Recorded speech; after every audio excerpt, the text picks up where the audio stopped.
Okay, hello again. This is Dolores Cannon with the Metaphysical Hour. We're back again, and we are live tonight. So if anyone does want to call in, I will give out the numbers so you can call. The number for the United States is 1-888-268-4313. That's 1-888-268-4313.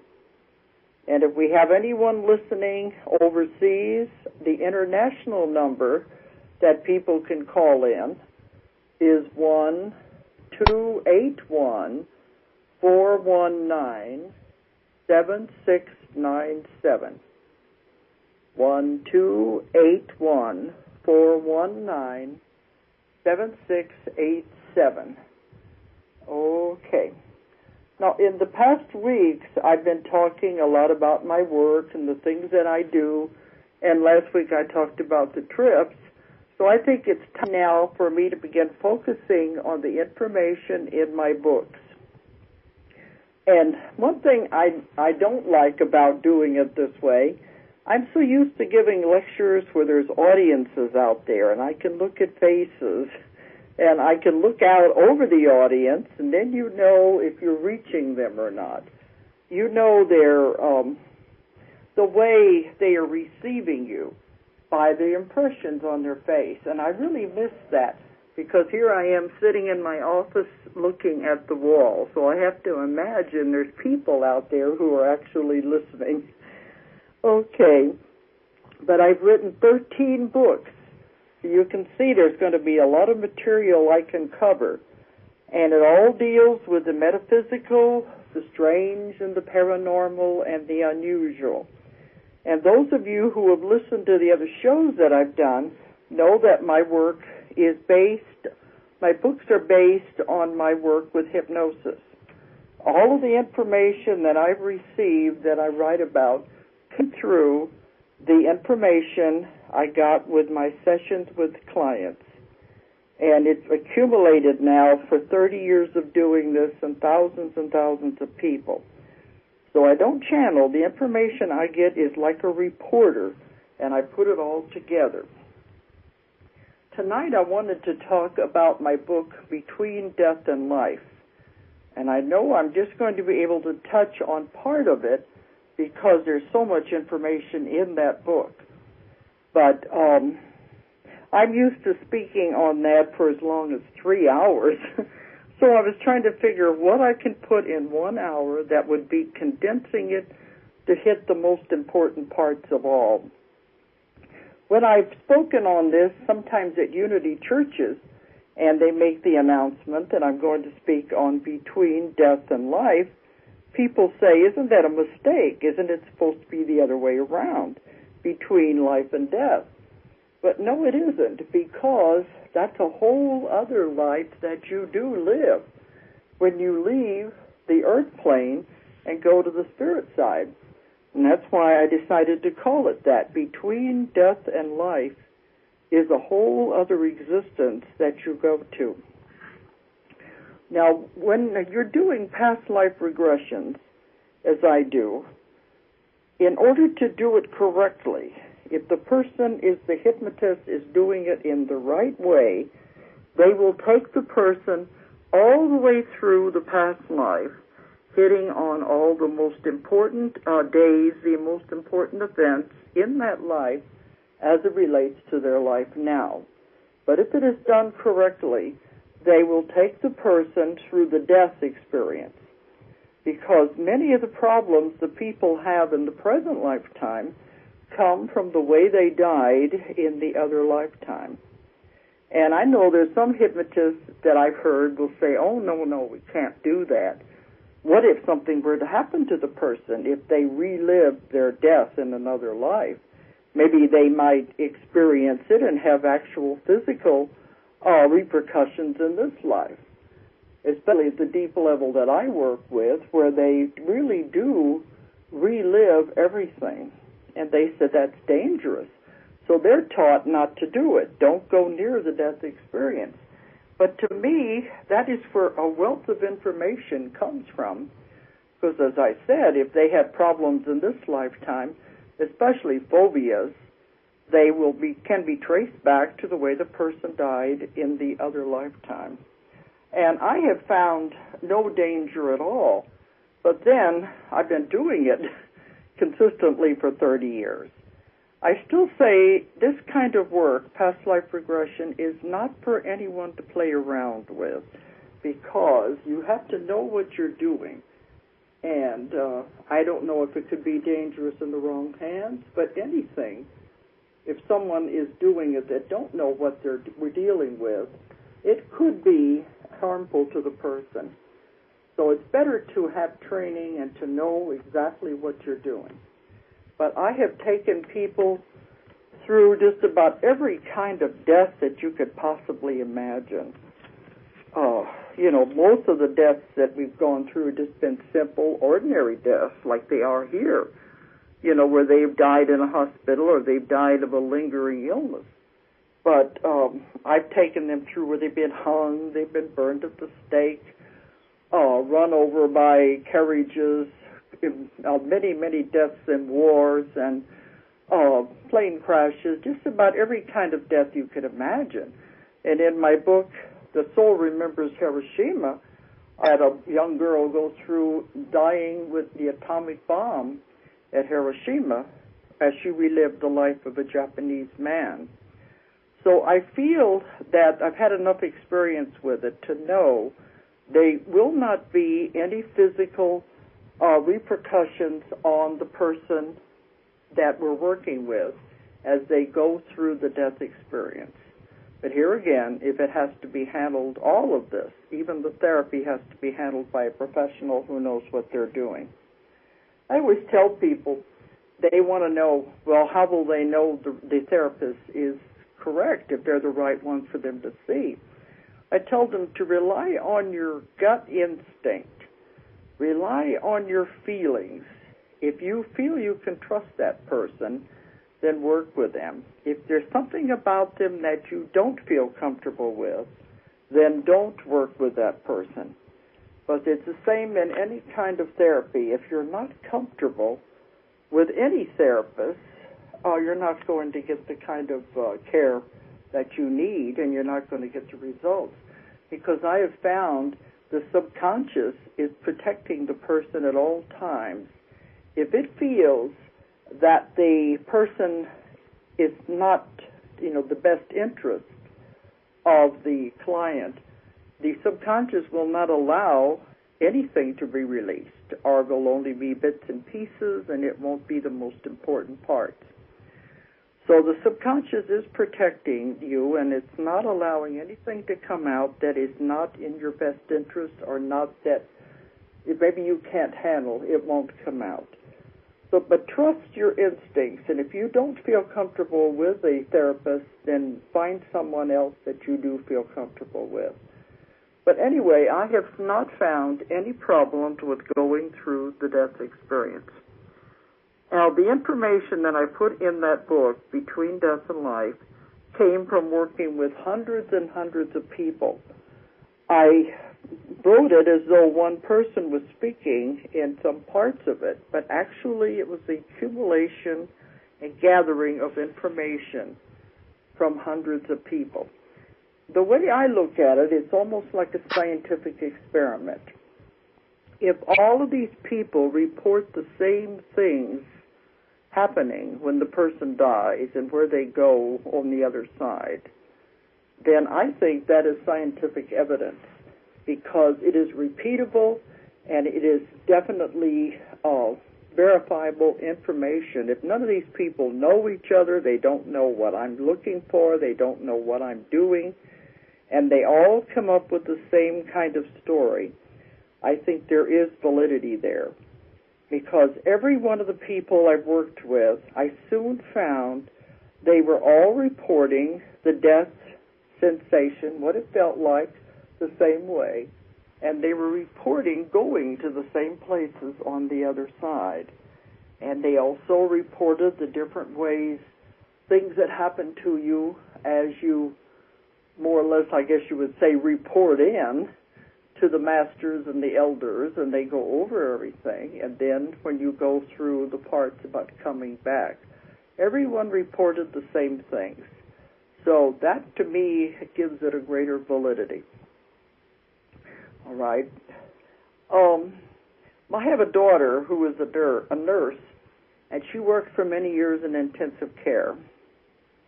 Now, she said the saddest cases that she had in intensive care was usually an old woman or an old man who were dying, and they were terrified. They had been told by their church that unless you were perfect, you were not going to heaven. You'd end up in a horrible place like hell. And maybe the person has lived a good life. Maybe they have done the best they could. You know, being human, that's about all you can expect out of us. But my daughter said this one old woman was just terrified because she kept saying, I'm not perfect, and I'm going to go. The church says I will go to hell. Now, what kind of a service does that do the person for a church to make them afraid to die, that they die in fear? I don't see how that is helping the person at all, to have them live a good life and then they're dying in terror when they should be dying in peace, knowing that all they're doing is going home. That we have done this hundreds and hundreds of times because we have had hundreds and hundreds of lives. And we have gone through this procedure, the life and then the dying and going to the other side, where they call going home. We have done it so many times. It's just that while we're alive, we forget these things, and they fade away whenever you enter the life. We don't realize it's a very common thing that our body is going to go through again, and there's absolutely no need for fear. Incidentally, I have never found a hell in any of my work. I don't see how it could possibly be, because a loving God would not do that. You know, there is the analogy that as parents, if your child messes up, makes a mistake, are you going to throw them into the oven? No, you would give them a chance. You would give them a chance to do it again and do it right. I know as mothers especially, we always say we will stick with our children no matter what they do. We will always try to help them. We will try to make life easier for them and help them realize their mistakes. Now, what's the difference between that and a loving Father, a loving God? Because God would not do that. He would not punish his children in that way. And, of course, I've done a lot of Bible research also, which I will be getting into in some of my other talks, and I know that the idea of hell did not come from the original Bible. But I have never found anything like that. I have always found total forgiveness, no matter what the person does when they cross to the other side. Because life is just a school. Life on earth is a school. We come here to learn lessons.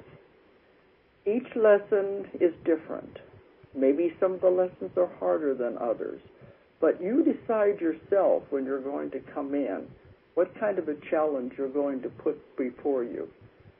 So it doesn't matter, even if something evil or something bad has happened. It's all up to what happens on the other side. But it is not the way the church teaches people. Also, I do want to say, every religion in the world, every religion, has reincarnation as its basis because it makes so much sense. It answers all of the questions. And people always bring up the Christian religion. If you do your research, you will find in the early days of the Christian religion, it also had reincarnation as the basis of its religion. And it wasn't until the 5th century, whenever the church was founded, the 5th century at the 5th council is when they met to decide how they were going to have the Bible read. And that is when they went over everything and said, this is what we will say, Jesus said, etc., etc. And this is the parts we will have in the Bible. And at that time, it was decided that all of the doctrines and the parts in the Bible dealing with rebirth would be taken out of the Bible. Now, this is not something I'm just making up. Anyone who wants to find out can go and look at the records, because this is still a record in the church records of what occurred at these different councils when the church was being founded and being put together. It is all there, all of these things, that it was taken out at that time. And I'm not trying to go against anyone's religious beliefs. I respect religious beliefs. I work with many different religions all over the world, and I respect their beliefs. I'm not trying to change anybody's belief system. I just say, ask questions. There's more out there. You can have both. You can combine the two together. You can have your church if you're comfortable there. That's fine. But you can also ask questions and want to know more. And when you get to the point you want to know more, the answers are there. And there's many books and there's many people out there who can help you to explore. It doesn't have to take away from your religious beliefs. You can combine the two together. It's always said, when the student is ready, the teacher will appear. And that's what I've tried to do, is give them another way of looking at this. All right.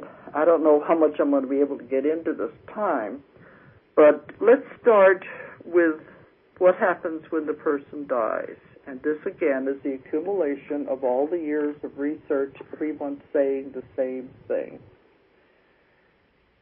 If they are dying a simple death, like, from a lingering illness, and they've been in the hospital, something like that, if they're dying just an ordinary death, then they say first they feel very cold, and then the next instant they're standing by the side of the bed looking down at their body. And usually they'll say, gee, I didn't know I looked so bad. Then they realize what has happened, and they are so excited. They said, I'm out of there. Finally, I'm out of there. I'm not trapped anymore. I can do anything I want. I can go anywhere I want. All I have to do is think it, and I can be there. They said, this is wonderful. I'm not limited in that body anymore. And when you realize how they feel, would you really want them to go back into that sick body that is deteriorating and there's probably no way would ever be functional again? Would you really want them to go back into that body? Or if you would realize how wonderful it is when they are released and they are free of that. They don't want to go back into that body. They want to go on to the next step of the adventure. Now, people who have died violent deaths, car wrecks, or maybe in wars, where they are taken out of the body suddenly, then there may be confusion because they don't know what is happening. Like the other ones have an idea that they are going to die. But if they are taken out of the body suddenly, it can cause confusion, and they're not really sure what has happened. And they're trying to figure it out because they are jerked out so fast. That's a different matter. But the usual death is just very easy. They say it's just like getting up from one chair and sitting down in another chair. It is so easy to just slide right out of that body.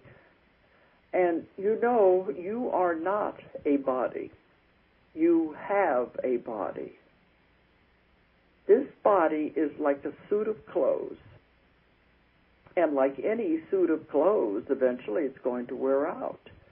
And eventually you're going to have to get rid of it and throw it away. Even no matter how much you like the suit of clothes and how used to it you've been, eventually you're going to have to throw it away. And at that time, you go to another suit of clothes. That's all reincarnation is, because the real you is that spirit, that soul, that spark from God. And that's what I've been told by the people I've worked with. They see themselves as like a tiny spark. That's the real you. The body isn't. This is just your suit of clothes, your housing at this time in this life. The next time around, you may be in a different suit of clothes. You may decide to be at something totally different, and you go off on another adventure. You may even decide you want to go off into another planet or something. There are no limits to the adventures you can have. But this is just what you are wearing at this time. It will wear out, and you will have to eventually discard it. So I know we get very attached to it because we've had it for so long. We're used to it. But at the moment of death, we realize that we can just throw it off and we can go on to where we're supposed to go. And it's extremely beautiful over there. But this is a school. You come here to learn. And in this school, you can have to repeat a grade, but you cannot skip a grade. You cannot go on to the next grade until you have passed all the tests and all of the lessons in the present lifetime. Then you can go on to the next step. It may be in the same lifetime or it may be in the next lifetime. But you cannot skip a grade. And I've been told one of the reasons for coming to Earth is to learn limitations and emotions. There are some planets where they don't have these lessons. We have free will here. This is another thing that is different. But you come to Earth to learn limitations and emotions. And they said Earth is a very challenging planet. And they really admire the souls that want to come here and work out their lessons. And if you don't learn at this time, you have to come back and do it again.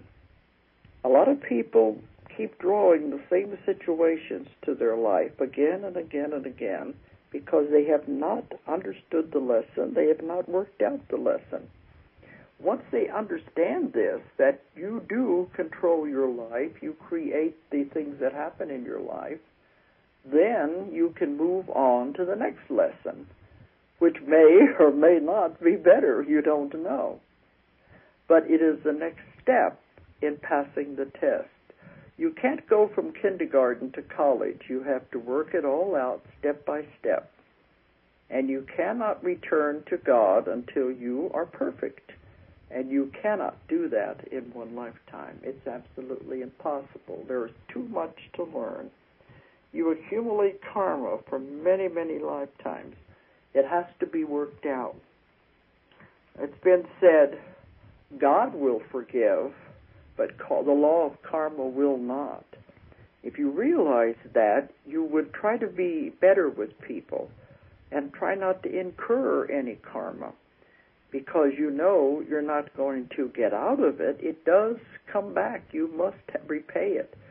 They say, what goes around comes around, and that is absolutely true. You see people that do awful things, hurt other people, and you say, how can this be? What kind of a just God would allow that? They don't realize, and you probably don't realize, they will have to pay it back. If it doesn't happen in this life, it may happen in the next life. But there's no way of getting out of it. And there are some people I've seen, it's like, oh boy, I sure am glad I'm not going to have to deal with their karma. That's going to take many lifetimes to pay all that back. The idea is to get off of the wheel of karma, to stop having to keep coming back to Earth again and again and again, and then you can start advancing upward through the different spirit realms till you learn more and more. To get off of the wheel of karma. In my books on Jesus, I found a great deal of information. And Jesus, the only thing you could say he came to save us from was the wheel of karma. He saw that we were just going round and round, going nowhere, just keep repeating the same mistakes over and over, building karma and just getting back on the same thing and not progressing upward, not leaving the wheel of karma and progressing upward. He came to show us how we could get off of the wheel of karma and begin progressing up the ladder spiritually. And of course the answer is love. Love is the answer to everything. He said if there was love in the world, there would be no violence, there would be no wars, there would be no violence, and the world would be the heaven on earth it was supposed to be. He was trying to show people those things. A lot of this has gotten all tangled up with the religious dogma, but it's just the idea of getting off of this wheel of karma so you don't have to keep coming back and repay again and again and again. When I do my sessions, I tell people that the idea is to get rid of all the old karma and try not to make any more. Some people don't even know what karma means, but it's the law of balance. And everything has to balance. And if it doesn't, you have to keep coming back again to repay it, so it will balance out. It is a law of the universe, and there's many of these laws of the universe that just are. There's no way of getting around them. And if people realize that, I think they would be a lot kinder to each other, and there wouldn't be the wars and the violence that we see. But all right, we go back to the part where the person has left the body, and they are just so happy because now they can go and do anything they want. The last thing they would want is to go back into that body. Now, of course, the people who are with them when they die, or their relatives, there's always a lot of grief because they don't want the person to die. But if you think about it, who are you really grieving for?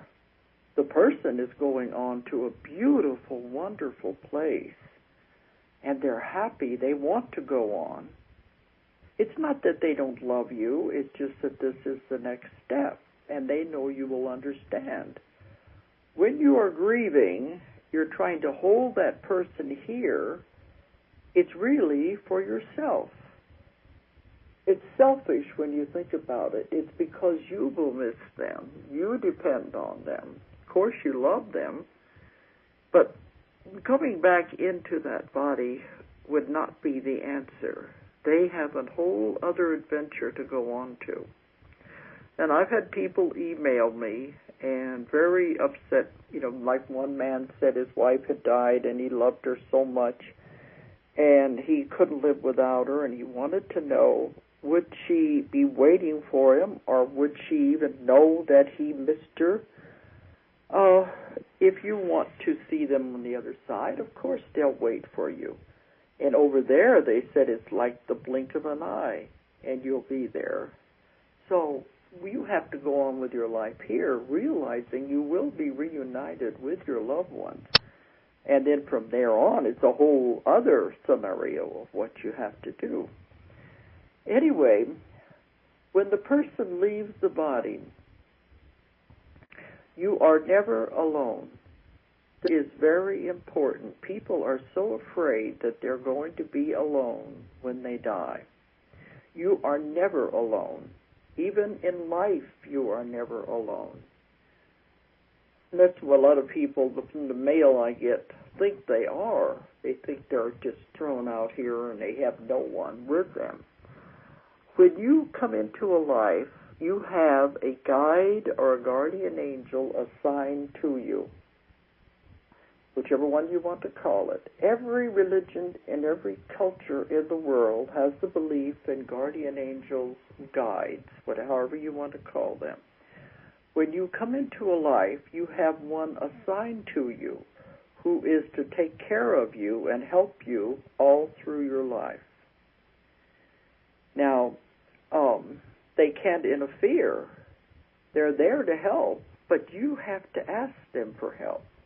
You've probably heard stories of emergencies whenever they've had to step in and save the person. Those are real stories. They really happen. But as a rule, they can't interfere.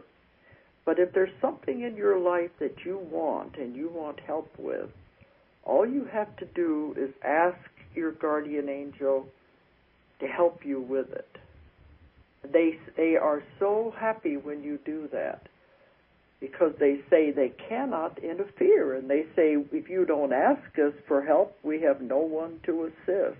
And it's very frustrating, because they know what they can do. And I've seen what they can do. If you ask them for help, they can do miracles. They can make things happen that are all utterly impossible. But first you have to realize you have someone with you at all times. Now, you may have more than one. If your life is complicated, you could have as many as 4 or 5, depending on which direction your life is going. But I like to believe you have one, main one, that stays with you your entire life. Because if your life takes a sudden direction and goes off in a different direction, like mine did, then some of the guides will change places, have new ones coming in that will have more expertise in the field that you're going into or the next part of your adventure.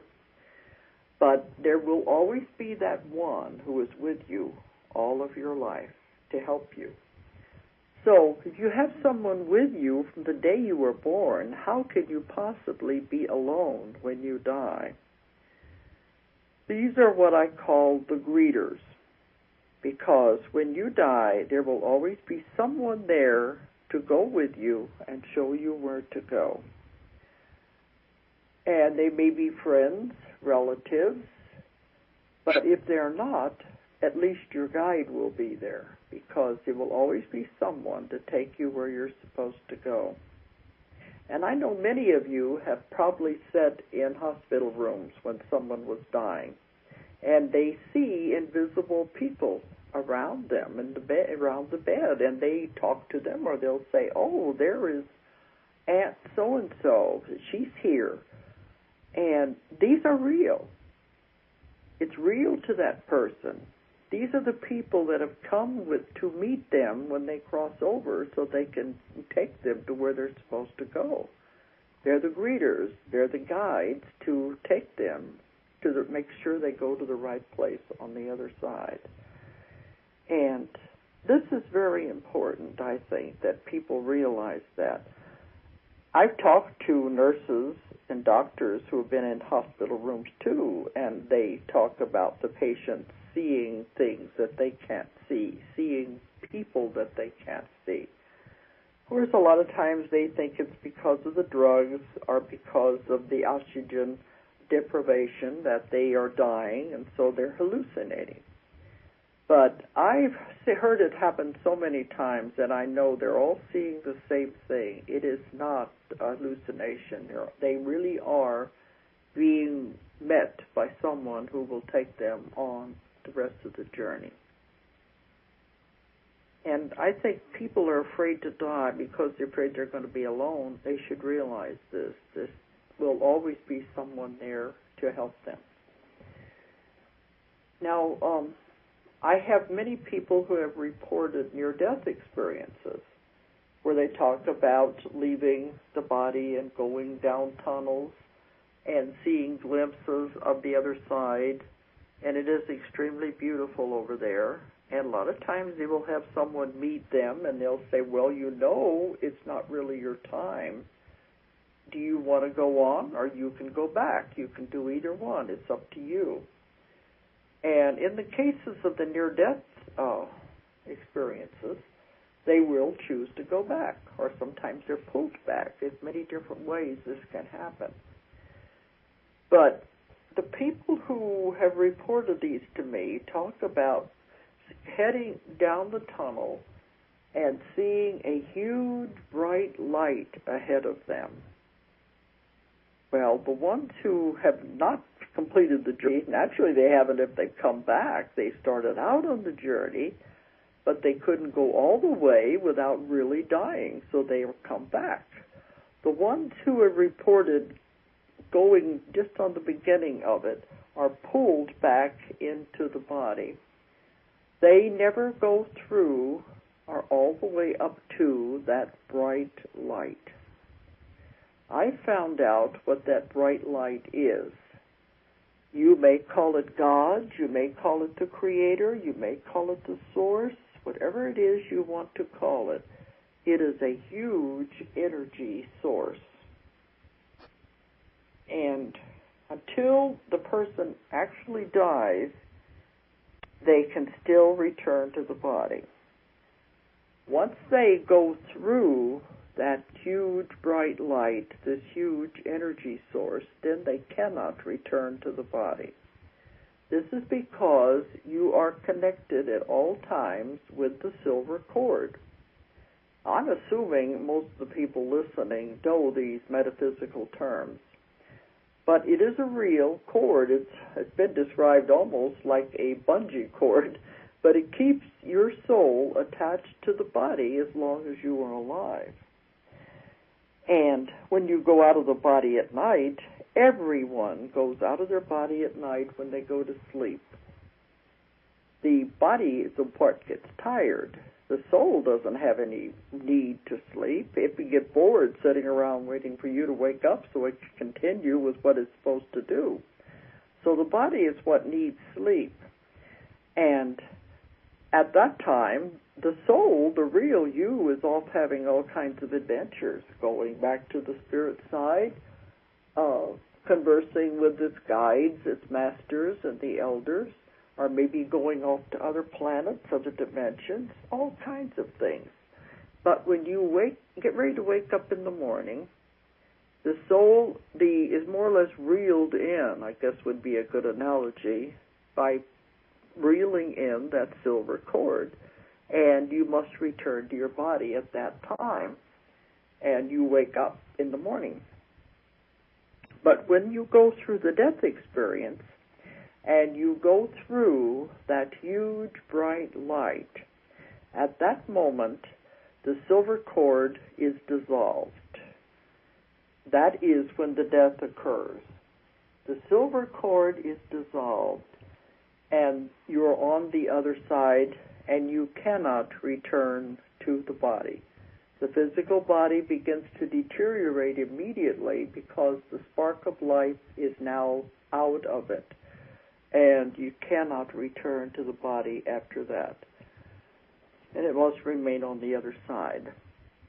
So that is what happens at that point of death. Then the greeters will take the person to where they're supposed to go. And it is so beautiful over there. They have no problem going on with it. But I have found 3 places that the soul goes to whenever it crosses over.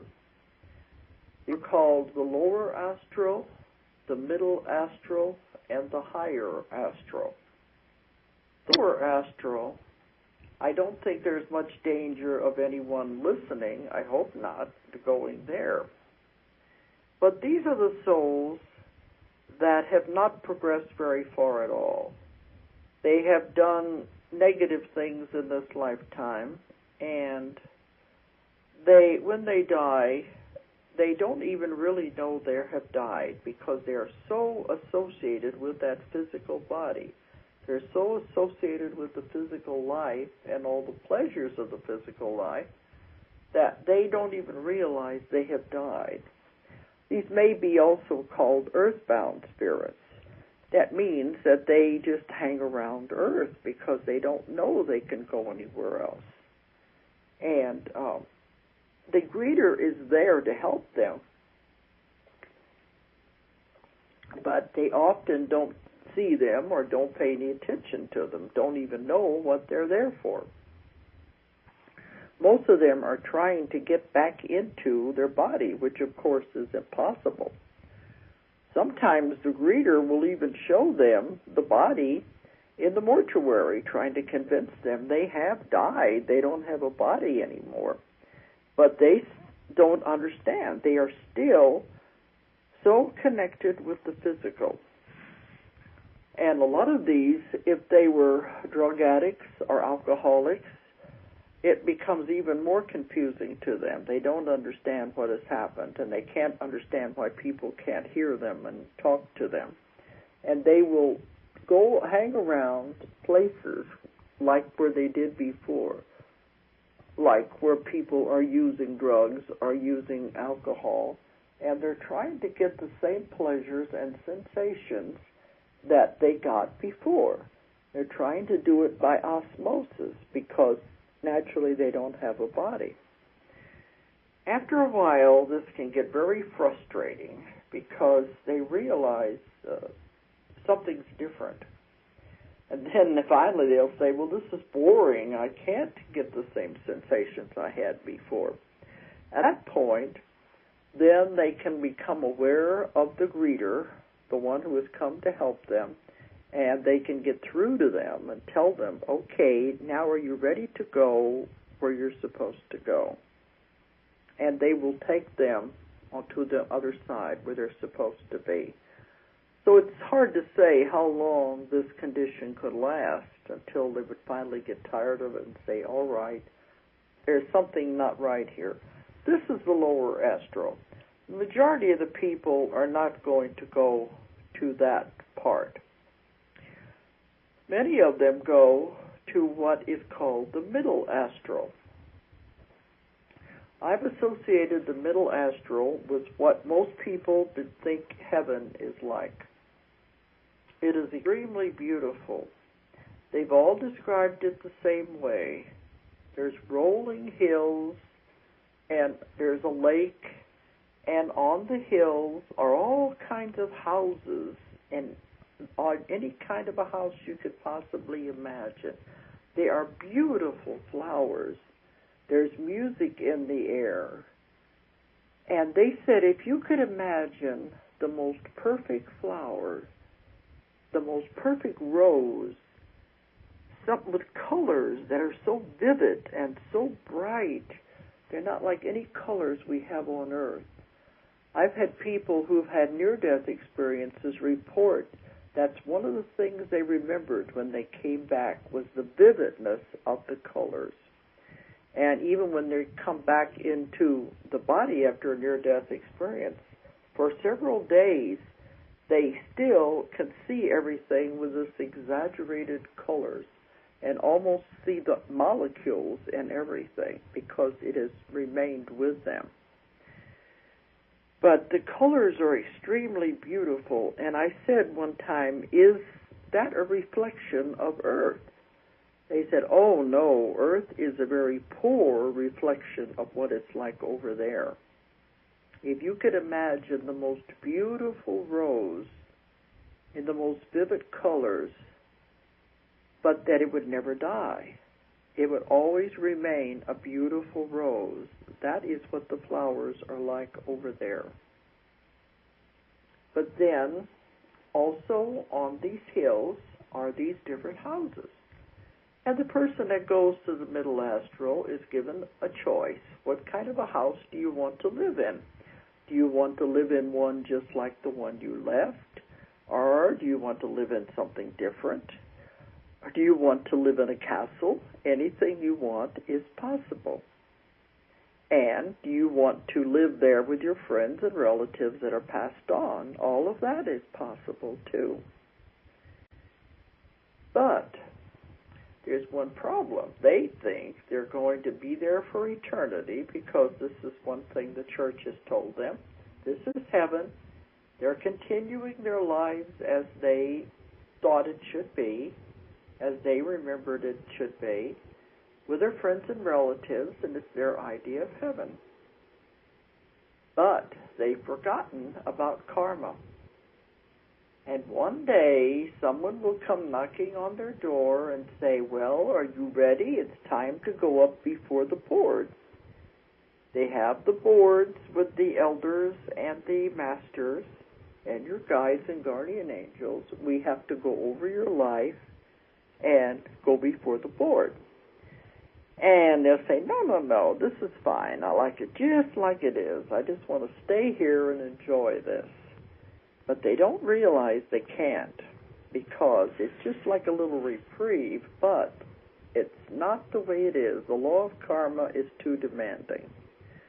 So they're brought before the board, and the elders and the masters show them their life. They show you everything that ever happened in your life. You're shown all the things you did. But to me, the most disturbing part of all, you are shown everything you did from the viewpoint of everybody else involved. Husbands, wives, or whatever it is you are connected with. You are shown the life from their viewpoint as it affected them. And many times the person will say, I didn't know I hurt them like that. I didn't know what I said affected them that way. And at that point, then they realize, I have to repay that. I must make good on that, because what I did was not right. And they're going to have to come back and repay it. Work it out some way. That's where karma comes in. And they make an agreement with the other person involved. If they've already on that side, they will say, well, we didn't do such a good job, did we? We're going to come back and have to do it again. This time you be the husband, I'll be the wife. We just reverse roles, and maybe we can make it work better that way. One thing that's important, there is no one sitting up there on a throne who is going to judge you and chastise you. There is no God that's going to punish you, throw you into hell. There's no God that is going to make you come back and punish you in some way for what you have done and when you return to earth. There's no one up there with a big staff or club saying, no, you've been bad. You have to go back and do thus and such, or you have to go wherever. That is not the way it works. You see your life. You see what you have done to other people. You see their reactions. You realize what you have to repay. You are the judge. You judge yourself. And there can be no harsher judge than you yourself. You're the one that decides the kind of punishment you will delve out to yourself, what you have to repay, what you have to come back and take care of, who you have to take care of these things. You are the one that decides yourself. You can't blame God and say, why did he punish me this way? Why have these horrible things happened in my life? You are the ones that set everything in motion, and you have done it to yourself. You are the judge, and there's no harsher judge than you yourself. And when I'm doing this at a lecture, an auditorium, there's always a lot of people that have questions. And I know many of you have questions going around in your mind. And I'm only touching the surface of some of these things. But I don't know if there's going to be time for people to call in or not. But I do want to tell you about the third place you can go. This is the upper astral. This is my favorite place. This is what I think heaven should be. I think the idea of floating around on a cloud, playing a harp for eternity would be the most boring thing I could possibly imagine. I definitely wouldn't want to have that be my heaven. To me, heaven is learning, knowledge, schools. That is what we find in the upper astral. there's a huge building, it's several buildings together. It's called the Temple of Wisdom Complex. This is where the more advanced souls go to. Now you remember, you cannot go to any level unless you have attained that level, because your vibration, your frequency will not match these levels. That's why you would go to the lower astral, the middle astral.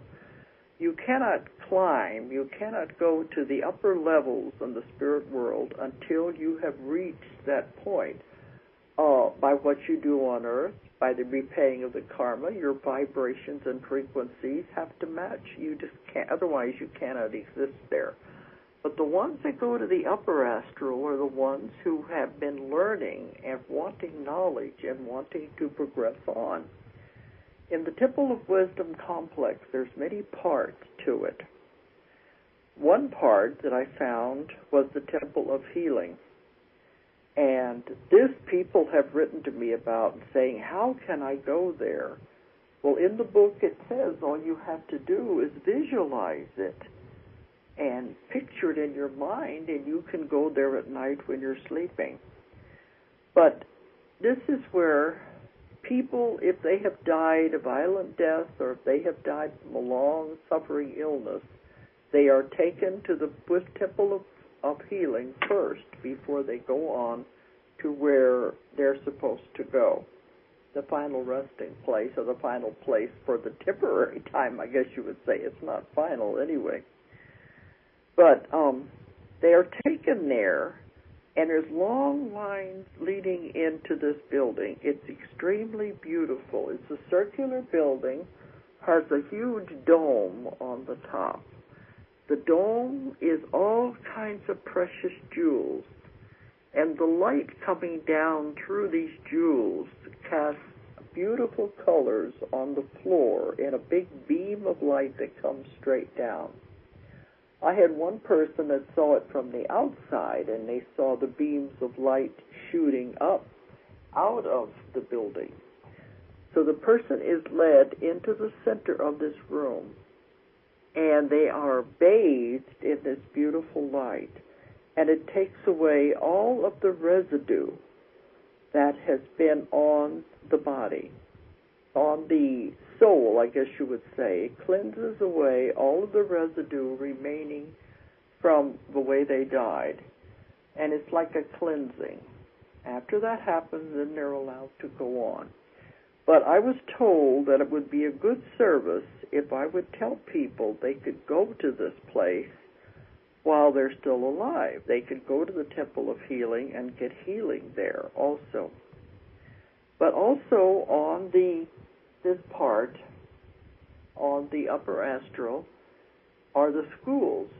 There is also the tapestry room, where the tapestry of life is found.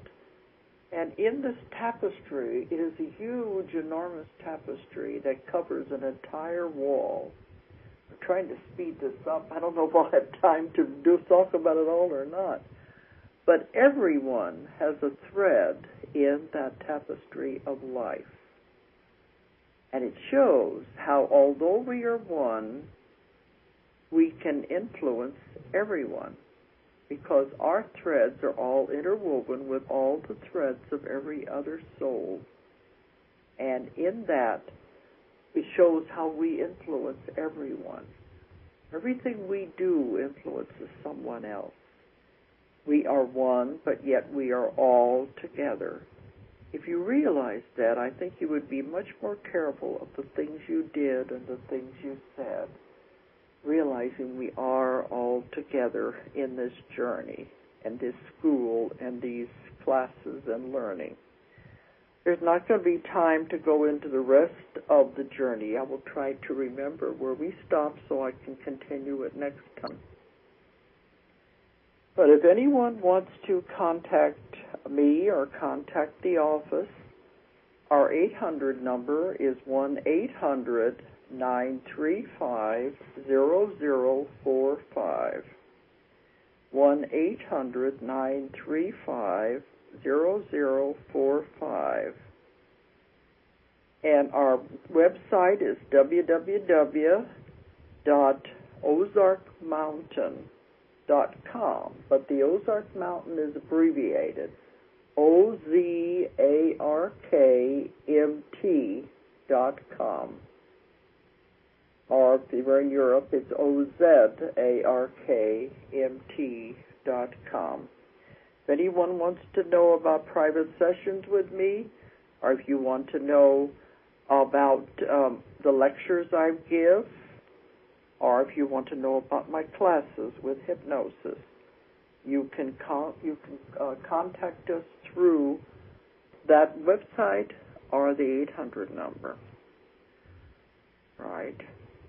Next week, I have a woman who is coming all the way from France. She's one of my publishers in Europe, and she'll be here.